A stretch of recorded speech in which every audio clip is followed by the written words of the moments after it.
We are 3 weeks into school and I am already getting a brand new student.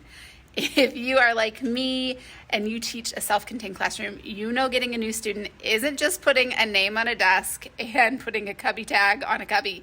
There is so much more that goes into it. So I thought I'd bring you along as I prep my room tonight for my new student tomorrow. I am going to be super transparent and let you know that I don't know a lot about the student, and that's okay. I don't have to know a lot about the student in order to make the student's day successful. In the morning, I will get access to medical things and just make sure that there's nothing that I need to be aware of. But in the meantime, what I know is name, gender, gen ed class, and that they're with me about 98% of the time. And so that's really it. I've got an email into the parents, and outside of that, we're just going to set it up to be a really fun, successful day. This is super tricky, right? We as teachers, we always want all the information, and unfortunately, this time I just don't have it. I don't know academic level. I don't know cognitive ability. I just don't have a lot of information. I do have a medical diagnosis. That is also the educational diagnosis, but for confidentiality, that's going to stay private. But I am going to share what I'm going to do to try to get my hands on as much information as possible. First things first, I always prep an extra set of everything. So thankfully, I have extra just about everything ready to go from where we are right now. I'm not talking about academics. Again, I don't know where this child is academically, and I'm not going to know for a while.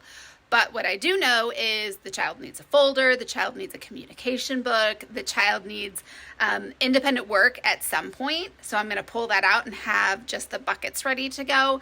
The child needs reinforcement buckets that I will fill once I kind of know what they gravitate to tomorrow. So I'm going to get those ready. And the child needs a morning work bucket. And we're going to start simply with just name recognition. Plain and simple, just because I don't know where the child is. So I'm going to have a couple different variety sheets that we can pull from with name recognition, and we'll start with that. I color code my classroom, and so this is just a little tidbit of my color coding system. Every child in my classroom does have a color, and that color correlates to literally everything that they do in my classroom. And so because this is my 8th student, I already have that color picked out. I actually have students 8, 9, and 10 ready to go, just because you never know when that's going to happen. So when I prep something for my whole class, I do it in 10 colors. That makes emails like tonight a little more tolerable. I've already pretty well set up.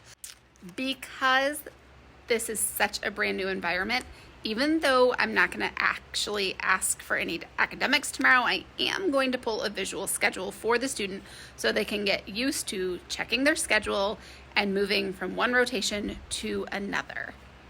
So what does tomorrow look like? Well, honestly, it's going to be a lot of play. And I've pushed all of my academics and all of my instruction to the side tomorrow so I can really get a feel for this student.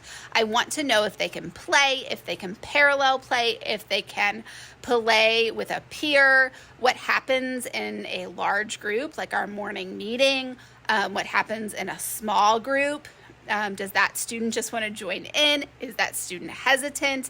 How does the student do with a demand or a transition? Those are the things that I'm looking for. There's enough transitions in our day just from things like lunch and recess and arrival that I'm going to get a good feel for that outside of academics. I don't want to throw academics in yet because I really just want to work on that relationship building piece. And to give me a hint, I've emailed mom and asked mom to share all of the child's favorite things. That way I've got a heads up tomorrow. It would definitely help if I had some of those favorite things at my fingertips ready to go. And don't worry, we will get to academics. The thing is, I can't tell you when though. It will probably be in the next few weeks. That's my goal. But I am a firm believer in having a relationship with a student and working hard to be able to anticipate that student's needs and meet that student's needs in the classroom, as well as being reinforcing before putting demands like assessments on students. Really, if I were to come in tomorrow and ask this child to do an assessment, I would get an inaccurate view of what the child could do. Then my goals for that child would be inappropriate. Then nobody wins. So really, it's my job to build a relationship, build rapport, figure out what makes the kids tick, and go from there. And eventually, then I can ask for the academic measurement that I'm going to use to write IEP goals. It's a goal, and I'll get there, but I need a minute. Basically, it's a whole lot of informal assessment and just observation. And that's okay. I'm okay with that. In order to get to the point to where I can get good quality measurements of where this child actually is, I have to gain the child's trust, I have to build a relationship, and I have to be reinforcing. Then I'll get a true measurement. I don't want to give the child a assessment tomorrow on their very first day and then say, oh yeah, that's their baseline, and use that to write IEP goals, because in reality, the child's not comfortable in their environment. They don't know the expectations. They don't know the staff. It's all brand new. It would be awful of me to write my assessments from that first encounter, and that wouldn't be fair to anybody. So we have a cubby, we have a folder, we have a communication book, we've got independent work stuff pulled for later. We're nowhere close to that yet. We've got bins pulled for later. I've got morning work with the name prep ready. I've got an email to mom to try to figure out the child's favorite things and ask some independent functioning things. I've got visuals pulled, and I think I'm as ready as I can be for tomorrow. Really, we're just gonna take it easy. It's gonna be a huge adjustment. Anytime you've got a self-contained classroom, you bring another child into that classroom, it's a big adjustment, not only for that child, but for the other students in the classroom. So it's going to be an all hands on deck. We're gonna put academics kind of off to the side for the week, and we're gonna see what happens. So I think that's it for tonight. I've got everything that I need ready to go, well, as much as I can.